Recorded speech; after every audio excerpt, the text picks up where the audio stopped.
सभी को राधे श्याम। गुप्त नवरात्रि का आज दूसरा दिन है। सभी को गुप्त रात्रि की शुभकामनाएं। इस गुप्त नवरात्रि में जो होता है, हमारे 10 महाविद्याओं की पूजा की जाती है, जो कि देवी काली है, देवी तारा है, मातंगी माँ है, कमला माता है, और हमारी धूमावती है, छिन्नमस्ता है, और भी बहुत सारी देवियाँ हैं, जैसे भैरवी हैं। इन सब की हम पूजा करते हैं। तो गुप्त नवरात्रि में हम कवच का पाठ कर रहे हैं। तो आज एक कवच का पाठ हमने सोचा आप लोगों को भी सुनना चाहिए, इसलिए हम हिंदी में कर रहे हैं, हिंदी में, ताकि सबको समझ आए। तो हम कवच का पाठ प्रारंभ कर रहे हैं। एक बार सुनिएगा आप सभी। ओम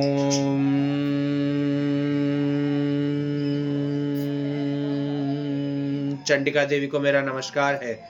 मार्कंडेय जी ने कहा, हे पितामह, जो इस संसार में परम गोपनीय तथा मनुष्य के सब प्रकार से रक्षा करने वाला है, और जो अब तक आपने दूसरे किसी के सामने प्रकट नहीं किया हो, ऐसा कोई साधन मुझे बतलाइए। ब्रह्मा जी बोले, हे ब्राह्मण, ऐसा साधन तो एक देवी का कवच ही है, जो गोपनीय से भी परम गोपनीय, पवित्र तथा संपूर्ण प्राणियों का उपकार करने वाला है। हे महामुने, उसे श्रवण करो। देवी की 9 मूर्तियां हैं, जिन्हें नवदुर्गा कहते हैं। इनके पृथक पृथक नाम बतलाए जाते हैं। प्रथम नाम शैलपुत्री है, दूसरी मूर्ति का नाम ब्रह्मचारिणी है, तीसरा स्वरूप चंद्रघंटिका के नाम से प्रसिद्ध है, चौथी मूर्ति को कुष्मांडिका कहते हैं, पांचवी दुर्गा का नाम स्कंद माता है, देवी के छठे रूप को कात्यायनी कहते हैं, सातवां कालरात्रि और आठवां स्वरूप महागौरी के नाम से प्रसिद्ध है। नवी दुर्गा का नाम सिद्धदात्री है। ये सब नाम सर्वज्ञ महात्मा वेद भगवान के द्वारा ही प्रतिपादित हुए हैं। जो मनुष्य अग्नि में जल रहा हो, रणभूमि में शत्रुओं से घिर गया हो, विषम संकट में फंस गया हो, तथा इस प्रकार भर से आतुर होकर जो भगवती दुर्गा की शरण में प्राप्त हुए हों, उनका कभी कोई अमंगल नहीं होता। युद्ध के समय संकट पड़ने पर भी उनके ऊपर कोई विपत्ति दिखाई नहीं देती। उन्हें शोक, दुख और भय की प्राप्ति नहीं होती। हे देवेश्वरी, जिन्होंने भक्तिपूर्वक आपका स्मरण किया है, उनका निश्चय ही अभ्युदय होता है। हे देवेश्वरी, जो तुम्हारा चिंतन करते हैं, तुम उनकी निसंदेह रक्षा करती हो। चामुंडा देवी प्रेत पर आरूढ़ होती है, वाराही भैंसे पर सवारी करती हैं, ऐन्द्री का वाहन ऐरावत हाथी है, वैष्णवी देवी गरुड़ पर ही आसन जमाती हैं, महेश्वरी वृषभ पर आरूढ़ होती हैं, कौमारी का वाहन मयूर है, भगवान विष्णु की प्रियतमा लक्ष्मी देवी कमल के आसन पर विराजमान है और दोनों हाथों में कमल धारण किए हुए हैं। वृषभ पर आरूढ़ ईश्वरी देवी ने श्वेत रूप धारण कर रखा है। ब्राह्मी देवी हंस पर बैठी हुई हैं और सब प्रकार के आभूषणों से विभूषित हैं। इस प्रकार ये सभी माताएं सब प्रकार की योग शक्तियों से संपन्न है।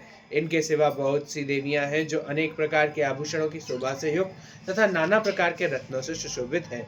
ये संपूर्ण देवियां क्रोध में भरी हुई हैं और भक्तों की रक्षा के लिए रथ पर बैठी दिखाई देती हैं। ये शंख, चक्र, गदा, शक्ति, हल और मूषल, खेटक और तोमर, परशु तथा पाश, कुंत और त्रिशूल एवं उत्तम सार धनुष आदि अस्त्र शस्त्र अपने हाथों में धारण करती हैं। दैत्यों के शरीर का नाश करना, भक्तों को अभय दान देना और देवताओं का कल्याण करना, यही उनके शस्त्र धारण करने का उद्देश्य है। कवच आरंभ करने से पहले इस प्रकार प्रार्थना करनी चाहिए।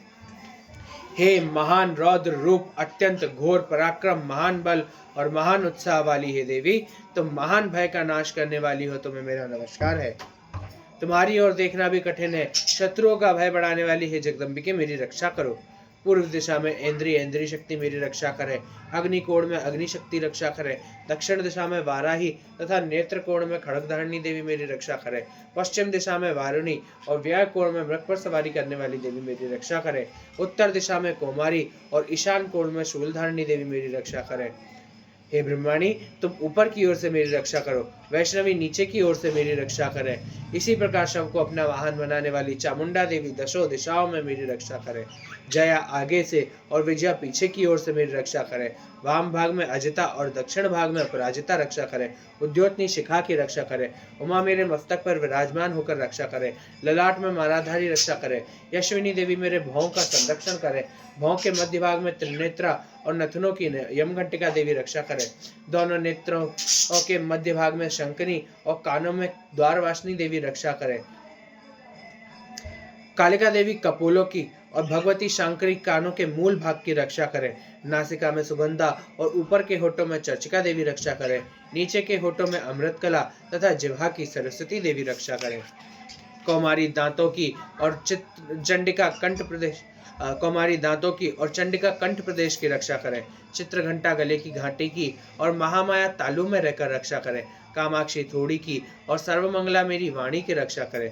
भद्रकाली ग्रीवा में और धनुर्धरी पृष्ठवंश मेरुदंड में रहकर रक्षा करें। कंठ के बाहरी भाग में नीलगिरिवा और कंठ की नली में नलकुबरी देवी रक्षा करें।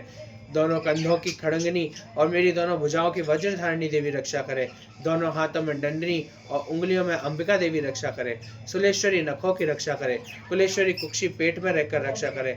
महादेवी दोनों स्तनों की और शोक विनाशिनी देवी मेरे मन की रक्षा करे। ललिता देवी हृदय में और शूल धारिणी उदर में रहकर रक्षा करे। नाभि में कामिनी और गुहे भाग में गुहेश्वरी देवी रक्षा करे। पूतना और कामिका लिंग की और महेश वाहिनी गुदा की रक्षा करें। भगवती कटी भाग में और विंध्यवासिनी घुटनों की रक्षा करें। संपूर्ण कामनाओं को देने वाली महाबला देवी दोनों पिंडलियों की रक्षा करें।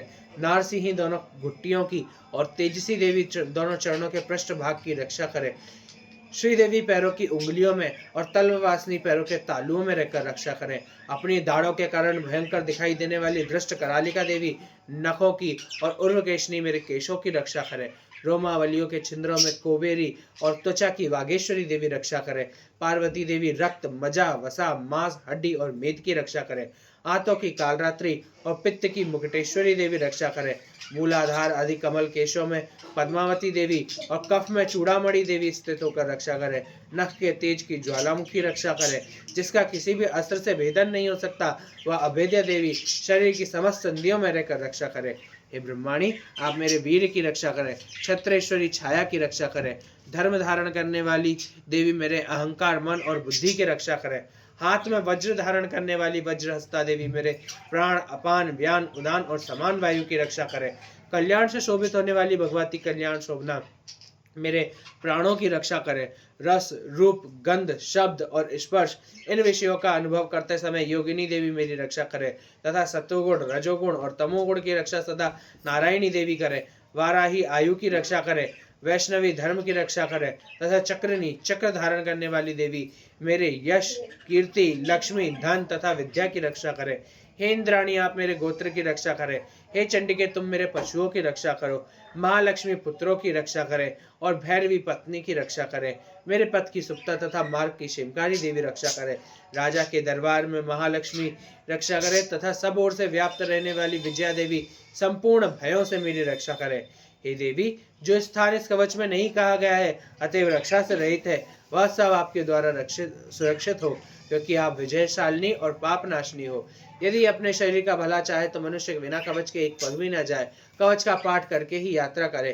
कवच के द्वारा सब ओर से सुरक्षित मनुष्य जहाँ जहाँ भी जाता है वहाँ वहाँ उसे धन लाभ होता है तथा संपूर्ण कामनाओं की सिद्धि करने वाली विजय की प्राप्ति होती है। वह जिस जिस अभिष्ट वस्तु का चिंतन करता है उसको निश्चय ही प्राप्त कर लेता है। वह पुरुष इस पृथ्वी पर तुलना रहित महान ऐश्वर्य का भागी होता है।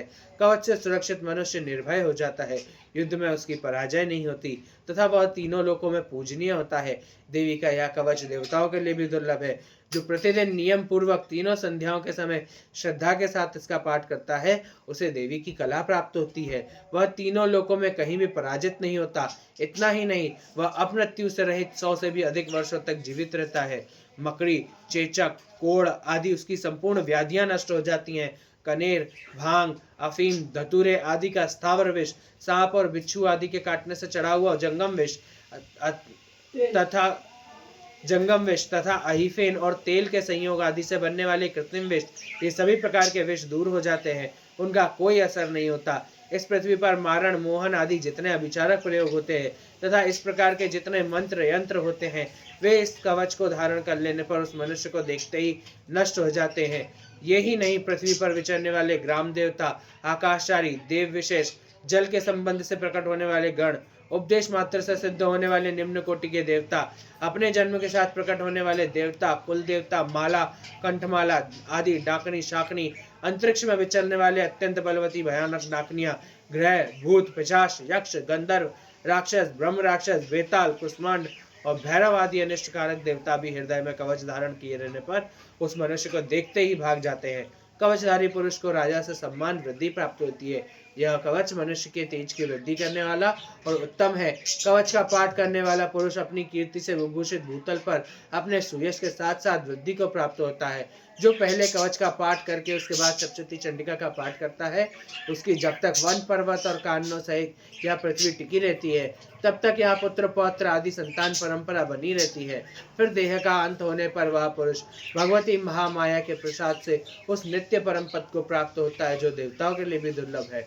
वह सुंदर दिव्य रूप धारण करता है और कल्याणमय शिव के साथ आनंद का भागी होता है। बोला आदिशक्ति दुर्गा भवानी की जय। अब हम कल अगला स्तोत्र रिकॉर्ड करेंगे और आपको भी सुनाएंगे, हम भी सुनेंगे। राधे श्याम।